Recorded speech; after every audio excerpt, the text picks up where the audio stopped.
This is Welsh ASMR 82. Hey, how you doing? And in today's ASMR football video, we're going to look at the English Premier League. We recently looked at the Bundesliga, and I've also done the Welsh Premier League and the Russian Premier League in previous videos. I'm getting lots of requests to do different leagues, so I do plan on doing the Danish Premier League soon, the Superliga, and a couple of others. So keep your requests coming in and I'll add them to the list. Okay, so let's get started talking about the Premier League in this ASMR video. The Premier League, the legal name being the Football Association Premier League Limited, is the top level of the English Football League system, contested by 20 clubs. It operates on a system of promotion and relegation with the English Football League, the EFL. Seasons typically run from August to May, with each team playing 38 matches. Most games are played on Saturdays and Sunday afternoons, with occasional weekday evening fixtures, particularly on a Monday. The competition was founded as the FA Carling Premiership on the 20th of February 1992, following the decision of clubs in the Football League First Division to break away from the Football League, founded in 1888, to take advantage of a lucrative television rights sale to Sky TV. From 2019 to 2020, the league's accumulated television rights deals were worth around 3.1 billion a year, with Sky and the BT Group securing the domestic rights to broadcast 128 and 32 games respectively. The Premier League is the most watched sports league in the world, broadcast in 212 territories to 643 million homes, and a potential TV audience of 4.7 billion people. For the 2018-19 season, the average Premier League match attendance was at 38,181, second to the German Bundesliga at 43,500, while aggregated attendance across all matches is the highest of any association football league at 14,508,981. Most stadium occupancies are near capacity.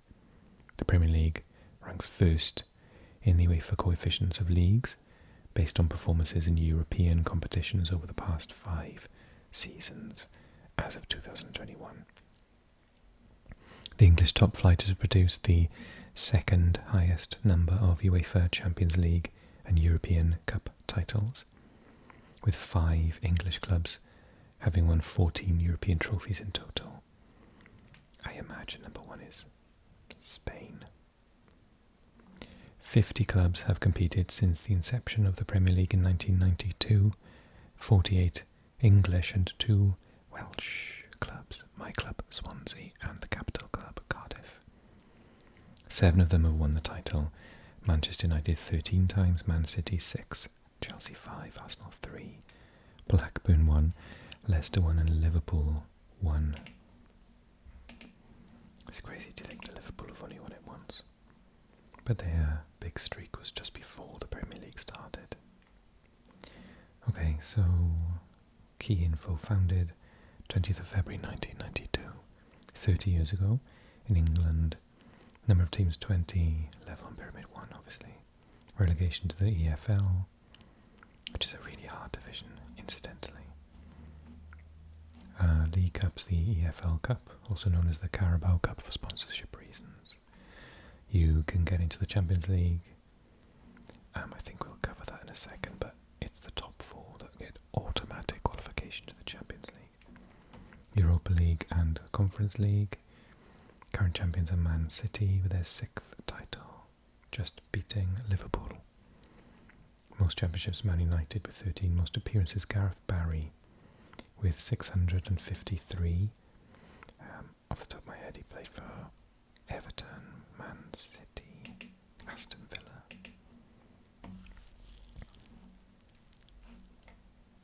Aston Villa, Man City, Everton, West Brom. That was in the EFL. He's got how many? 53 English caps. And top goal scorer, of course, the mercurial Alan Shearer, one of my favourite players of all time. He scored 23 goals for Southampton, 112 winning the league for Blackburn Rovers, and 148 for his hometown club, Newcastle United, with 63 appearances for England and 30 goals, which is insane.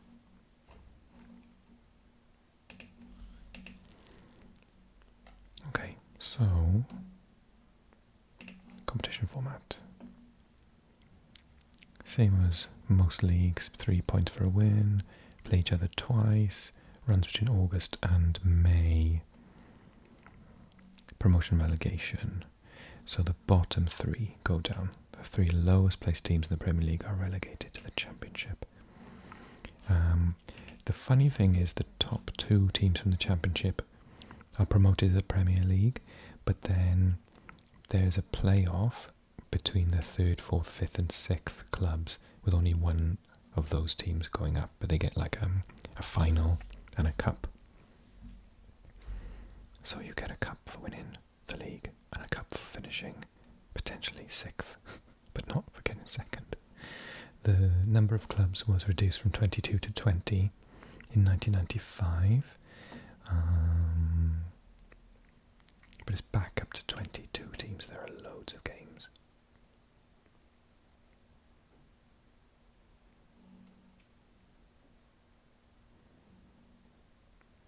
Yes, there's 20 teams in the Premier League still, not 18 like Serie A and La Liga. It was a FIFA request that they resisted, apparently. I didn't realise. It would help with injuries a lot if they had fewer games. Okay, so this season, which is starting upon recording this tonight, on Friday night, so you'll see this video next week, 2022-23 season, you've got Arsenal, Aston Villa, Bournemouth are back in, Brentford, Brighton, Chelsea, Crystal Palace, Everton, Fulham are back, Leeds, Leicester, Liverpool, Man City, Man United, Newcastle, Nottingham Forest are back for the first time in forever. Is it their first appearance?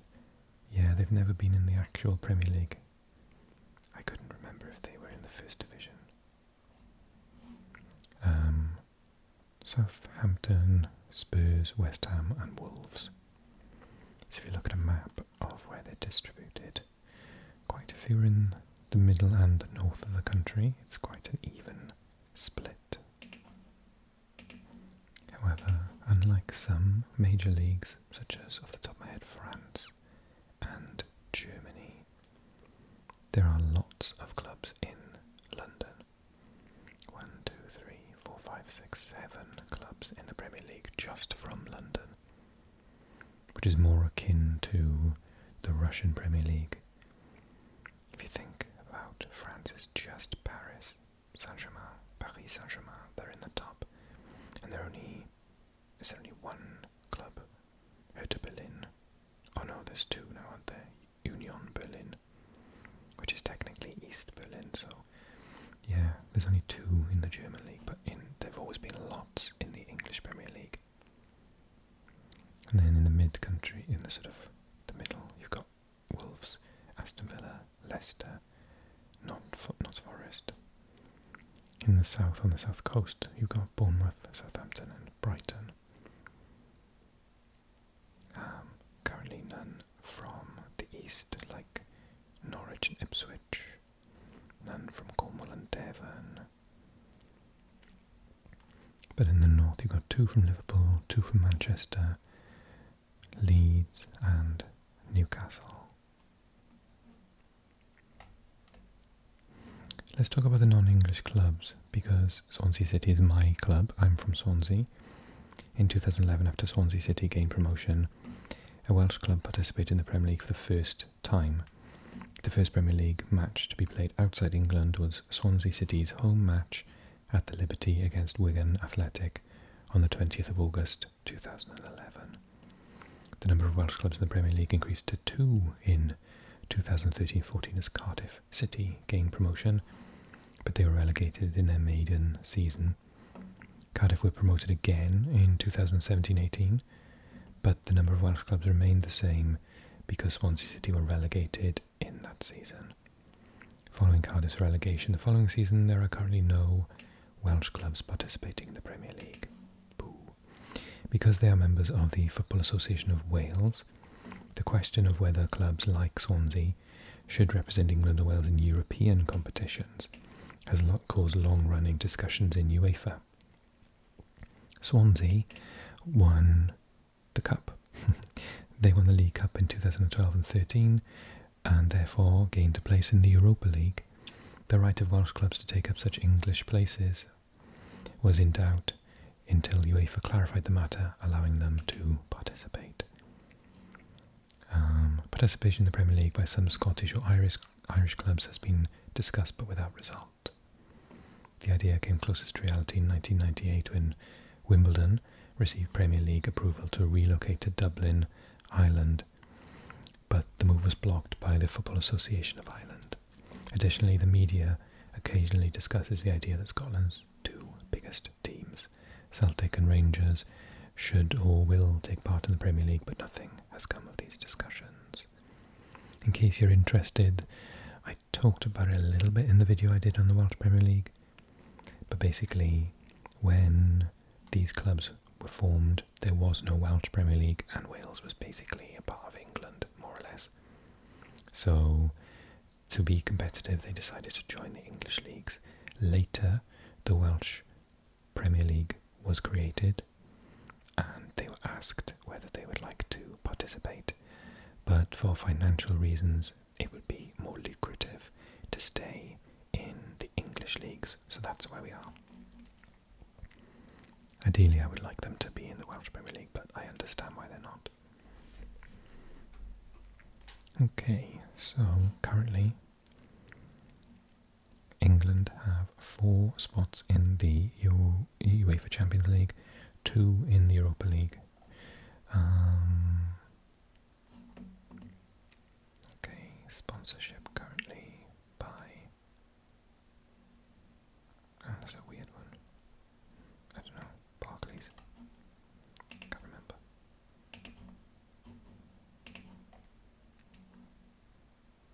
Okay, let's go down. So we talked about the stadia being very popular, second to Germany. We do have no standing, so after the Hillsborough disaster in 1989 and the Taylor Report, it saw a recommendation that standing terraces should be abolished. I spoke about them briefly in the video that I did recently on Borussia Dortmund. Therefore all stadia are all-seaters in England. I think they are trying safe standing maybe this season, I can't remember. Okay, so managers, Jurgen Klopp is the longest running manager with 6 years, 300 days, so nearly 7 years. People get sacked very quickly in England. Pep Guardiola, after 6 years, is in Man City, and Thomas Frank in Brentford, 3 years. So, Steve Cooper, who used to manage Swansea City, we never ever should have got rid of him, nearly a year. He sacked him, and then he went to Nottingham Forest and got them promoted. Awful decision.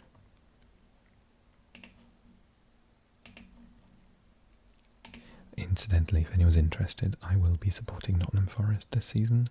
A, because it's lovely to see them back in the Premier League, or in the Premier League for the first time.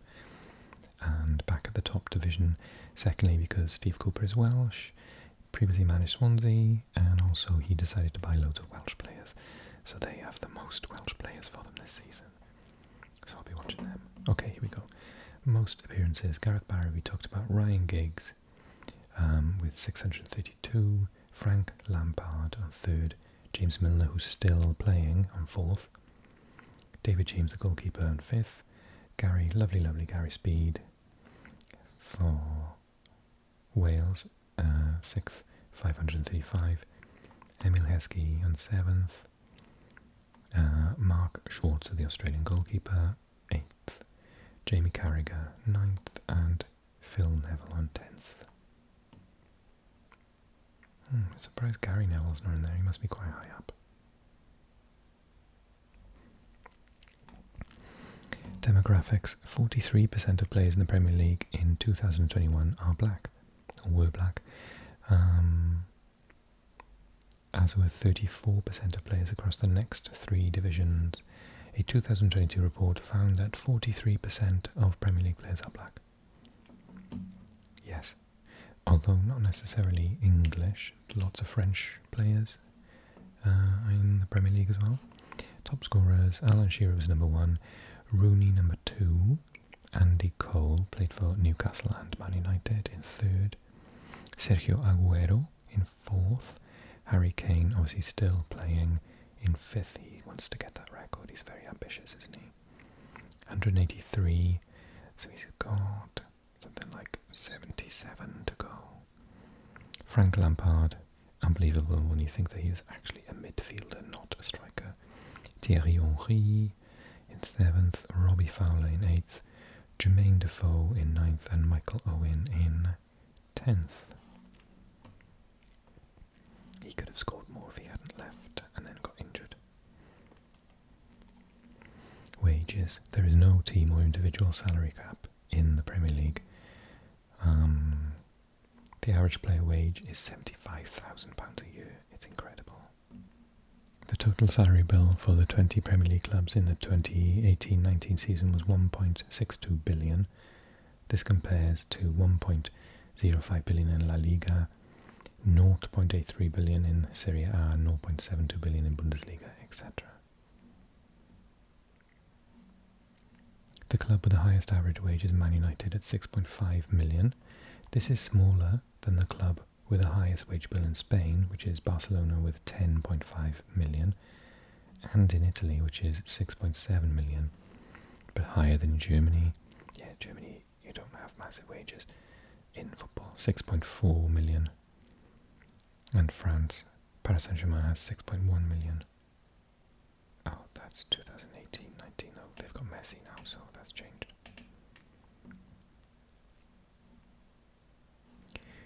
For the 2018-19 season, the ratio of wages of the highest paid team to the lowest paid team was 6.82 to 1. This is much lower than in Spain, Italy. Because of the lower differential between team wages in the Premier League, it is often regarded as being more competitive than other European leagues. So top transfers, Jack Grealish for 100 million. Romelu Lukaku 97.5, Paul Pogba 89. Harry Maguire with 80, bless him. Romelu Lukaku again with 75 million. Virgil van Dijk 75, Jadon Sancho 73. Nicolas Pepe 72. Terrible decision. Arrizabalaga, terrible decision as well, 71.6. Kai Havertz, 71. Top transfer fees received. Coutinho, 106. 100 for Jack Grealish. 89 for Eden Hazard. 86 back in the day for Gareth Bale, world record at the time. 80 for Cristiano Ronaldo. Harry Maguire, the same money as Cristiano Ronaldo. Romelu Lukaku 75, Suarez 75, Van Dijk 75, Lukaku again for 74. Okay, so my predictions, I think probably Man City, but either Liverpool are going to win the league this year. I don't see Man United getting close this year. maybe they need another season under Ten Hag. I think Arsenal are probably going to do quite well this season, maybe get 4th, Chelsea 3rd, maybe Tottenham 4th, Arsenal 4th. So one of those is going to miss out. I think Leicester are going to have a difficult season. They haven't bought anyone at all, and they are looking to lose some of their better players, so they need to look out. I think Notts Forest, Fulham are going to be okay. Bournemouth may be okay as well. I think maybe the teams that are going to struggle are Wolves. Southampton might have a bad year, they might have a decent year, you never know with them. Leicester, need to be careful. Leeds, need to be careful. Crystal Palace seem to be always okay, so I'm not worried about them. Same for Brighton. Brentford might struggle this year. Now they've had their maiden season and they've lost Christian Eriksen. I think Aston Villa will be fine. Stevie G is a very good manager as well. And I think Newcastle United are probably going to push for Europe this year, but we'll see.